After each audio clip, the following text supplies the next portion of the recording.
Backers with you from Philadelphia. 2 minutes remaining. The Eagles 1st and 10, and the Cardinals cannot stop the clock anymore. Yeah, they basically need not to catch a cramp somewhere between the snap from the center to Randall Cunningham's hands, and they're going to be okay. I mean, just give the ball to Randall and let him fall down. David Alexander, the center, snaps it to RC. Randall Cunningham. And a couple of more of those, and the game's over. Well, Phoenix has this stat that is so frustrating and distressing at the same time for the organization. 6 of their last 7 losses last year were by 6 points or less. And they're about to drop game 1, barring a miracle, by 6 points. And it's no consolation, and it can probably be a torturous thing, but I think Joe Bugel deep down knows his Cardinals should have won this game if they'd have taken advantage of 3 or 4 dropped interceptions, 3 or 4 drop passes, numerous opportunities, and gotten a break from the officials when it really was a fumble at the end of the second quarter. They should have had a touchdown. Today's game was produced by Mark Wolf and directed by Mike Arnold. The NFL Today was produced by Eric Mann and directed by Bob Mattina. Senior producer of the NFL on CBS is Ed Gorin, and the executive in charge of production is Rick Gentile. This team is going places. That's what they're saying in Philadelphia. Nope, some are saying Rich Kotite about to win his 3rd straight opener. This is an Eagle team that I think wins at least as many games as they did in 1992. That's 11 wins in regular season. I think they win a lot of games this year. People are going to try to bury this defense.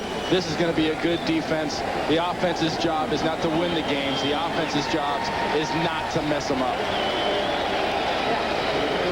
Giants and Bears are coming up next for you.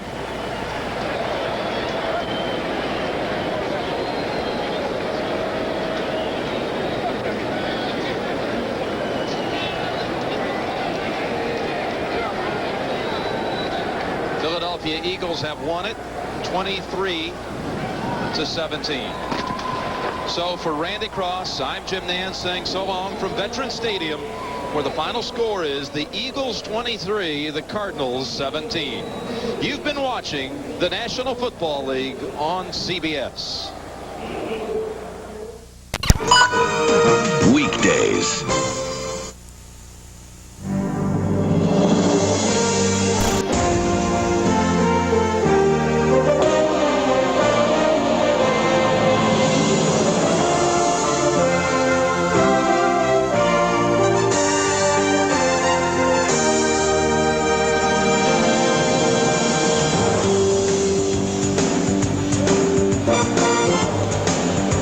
Historic Lambeau Field in Green Bay, Wisconsin.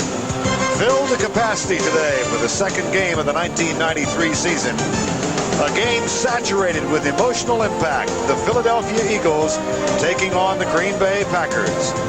I'm Vern Lundquist along with John Madden. Game 2, 2 teams meeting for the 4th time in succession in a game filled with many subplots, none larger than the meeting of erstwhile Eagle Reggie White, now a Green Bay Packer, against his former team. You talk about fired up. That's what Reggie White is today. They just had the pregame introductions. They introduced Reggie last. He got a standing ovation. And like he told us yesterday, he said, I'm not worried about being ready. I'm not worried about being fired up. I'm worried that I may be too fired up. Well, he will go against Randall Cunningham, a man he knows very well. Well, Randall Cunningham this year has more freedom. He feels that they have a quicker passing game, and he knows when he plays against Reggie White, he has to know where Reggie is. He doesn't want him to have a big play early. In fact, Rich Kotite said the number one thing on their offensive game plan is to not let Reggie White have a big play early in this game. And we'll find out if that happens right away, because the Eagles have won the toss. They will receive. Chris Jackie will kick off for a Green Bay team that demolished Los Angeles 36-6 last week. Philadelphia, meanwhile, at home in Vet Stadium, defeated Phoenix. Seidner and Sikahima are back. Fair catch taken by Another former Packer by Sikahema.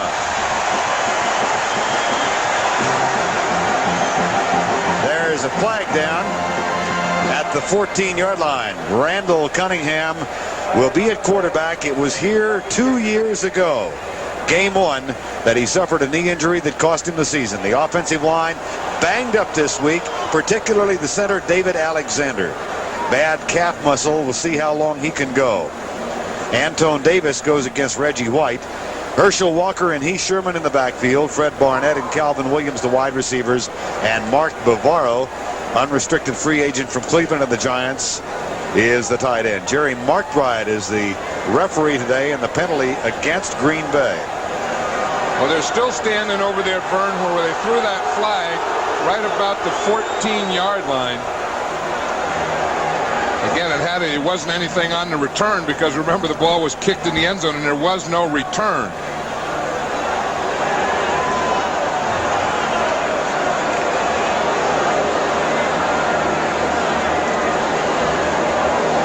Face mask call and a personal foul against one of the members of Mike Holmgren's kickoff unit.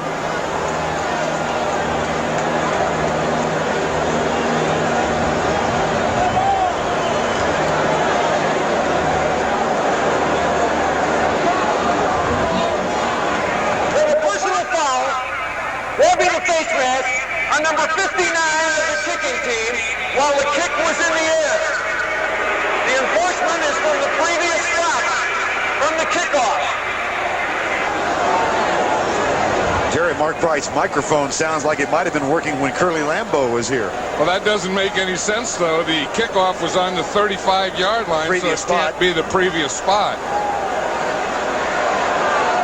I think what he means is that if they're going to take the penalty, then they have to have him kick it over, and it'll be on the kickoff. So instead of kicking on the 35, they would move him back and kick the ball over again, or turn down the penalty and take it on the 10, although they are standing at the 30-yard line. 15-yard penalty will be on the kick. They'll re-kick. Yeah, that's what it had to be.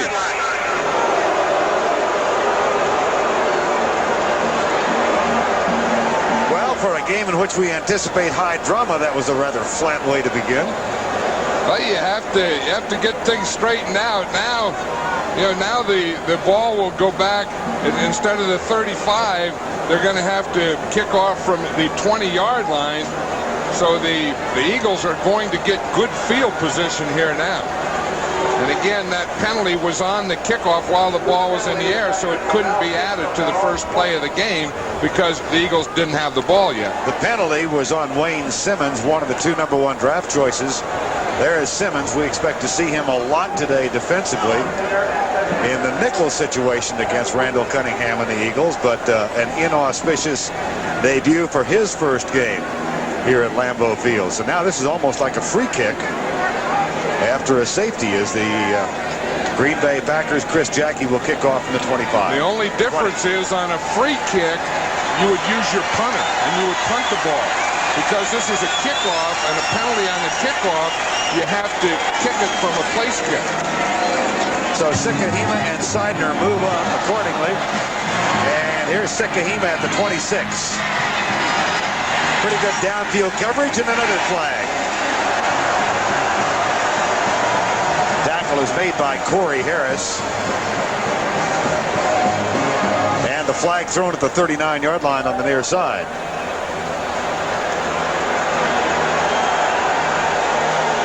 It looks like the Packers are going to get some of that play back, Vern. Illegal block, number 54, receiving team, on a return, 10-yard penalty, first down. Here's the Green Bay defensive unit. Patterson, Bill Moss, and Reggie White at left end. Bill Moss acquired from Kansas City, of course. Pop, Holland, Noble, and George Kuntz, the linebackers. Roland Mitchell, Mike Pryor, Leroy Butler, and Terrell Buckley are in the defensive secondary.